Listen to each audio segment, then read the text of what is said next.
something to get a little bit more clarity on. The 4 highest-ranked conference champions will be seeded 1 through 4, and each will receive a first-round bye. The other 8 teams will play in the first round, higher seeds hosting lower seeds, either on campus or other sites designated by the higher-seeded institution.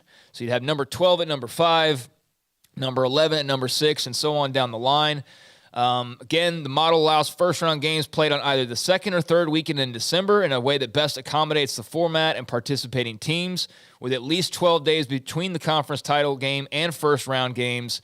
The management committee will decide on that.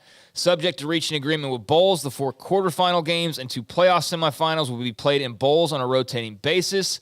National championship will remain a neutral site game. And subject to reaching agreement with bowls, 4 highest-ranked conference champions will be assigned to quarterfinals on Selection Day in ranking order in consideration of the current relationship. So if the Pac is number 1, the Big Ten was number 3, they'd go play in the Rose Bowl. So there's actually a big part of this that I kind of just thought about, and this is really impactful, I think, when it comes to realignment. Notre Dame can't get a top 4 seed because Notre Dame's not in a conference. Right. So they are not eligible to have a top 4 seed, and therefore they're not eligible to get a bye by this format. And so because of that, you're almost forcing Notre Dame's hand that if you want to bye, you're going to have to join a conference because you have to be a conference champion to finish in the top 4. And just looking through kind of how the rankings would have gone last year, that's what it says. Georgia had to be number 5.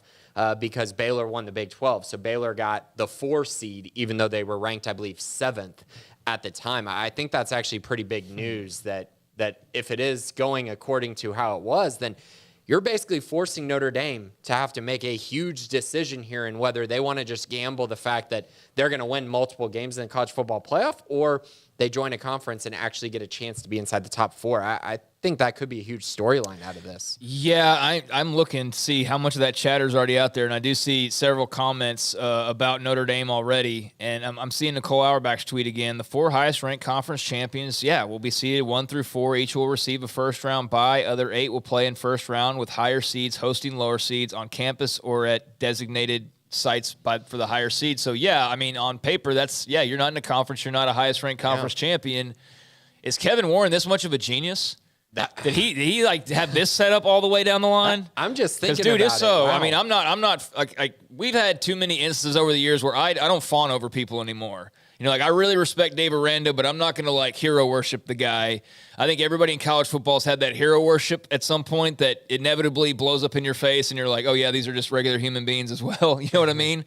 But I don't know. I'm going to have to give some extra props to Kevin Warren. I'm not going to fawn over him, like I said, but man, if he was playing this out that way to where they've set it up to where they've kicked it in that this is what makes Notre Dame go, wait a second, then that would just be, that would be masterclass type stuff right there. So yeah, we'll need some further clarity on that, but you're absolutely right. Didn't think about that initially. What does this do if you are Notre Dame with the conference champion implications? For what it's worth,